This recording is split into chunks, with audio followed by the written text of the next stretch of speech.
ভাষিক সংখ্যালঘু উন্নয়ন বোৰ্ডৰ ফালৰ পৰা আমি বিভিন্ন সময়ত আমি বহুত ধৰণৰ কাৰ্যসূচী কৰি আহিছোঁ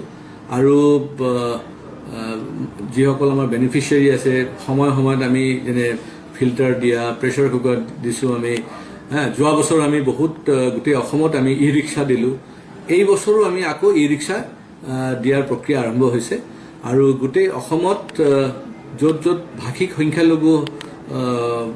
মেজৰিটি অঞ্চলবিলাকত আছে তাতে আমি এটা কোটা ফিক্স কৰি দিছোঁ যে কিমান ক'ত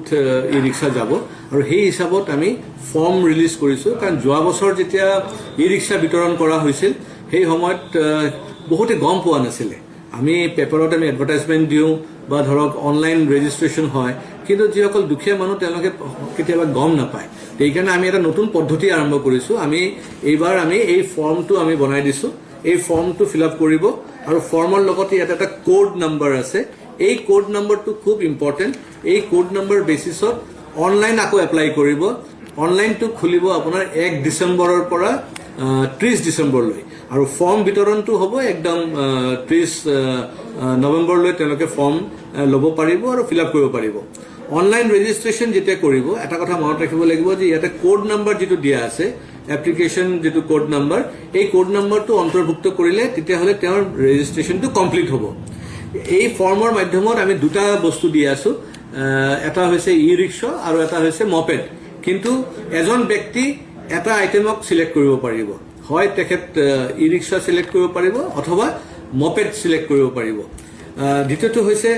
এই ফৰ্মটো টোটেলি বিনামূলীয়া কোনো পইচা দিব নালাগে যেতিয়া অনলাইন ৰেজিষ্ট্ৰেশ্যনো কৰিব তেতিয়াও কোনো পইচা দিব নালাগে আৰু আমি যেটো ই ৰিক্সা সিলেক্টেড বেনিফিচিয়াৰীসকলক দিম হেতু টোটেলি বিনা পইচাত হ'ব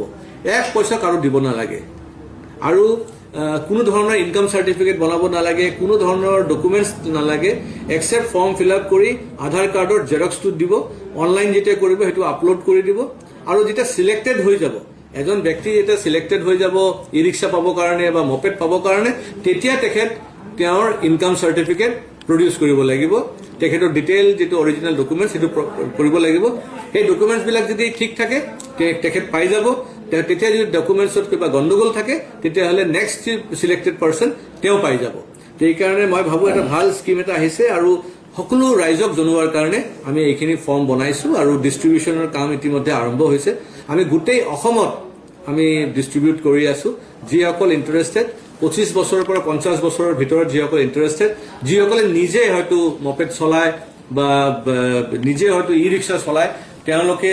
এপ্লাই কৰিব আৰু সিন্স এই ই ৰিক্সাটো টোটেলি বিনামূলীয়া কোনো পইচা লোৱা নহব তাৰ কাৰণে তেওঁলোকে এটো বিক্ৰী কৰিব নোৱাৰে 3 বছৰৰ কাৰণে তেওঁলোকে বিক্ৰী কৰিব নোৱাৰিব তেওঁলোকে লিজতো দিব নোৱাৰিব নিজে চলাব লাগিব আৰু যিসকলে নকৰিব তেতিয়াহ'লে কিন্তু আকৌ আইনী প্ৰক্ৰিয়াত হয়তো তাতে একচনো ল'ব হেতু দিয়া আছে সেইকাৰণে মনত ৰাখিব যেতিয়া এপ্লিকেশ্যন ফৰ্মটো পাব পিছফালে ইয়াতে গোটেই গাইডলাইনটো দিয়া আছে ভালকে গাইডলাইনটো পঢ়ি পেলাই যদি এপ্লাই কৰে মোৰ এটা ধাৰণা ফৰ্ম তেতিয়া ৰিজেক্ট নহয় ফৰ্মটো এভেইলেবল হৈ আছে বৰ্তমান ফৰ্ম এভেইলেবল হৈ আছে আৰু যদি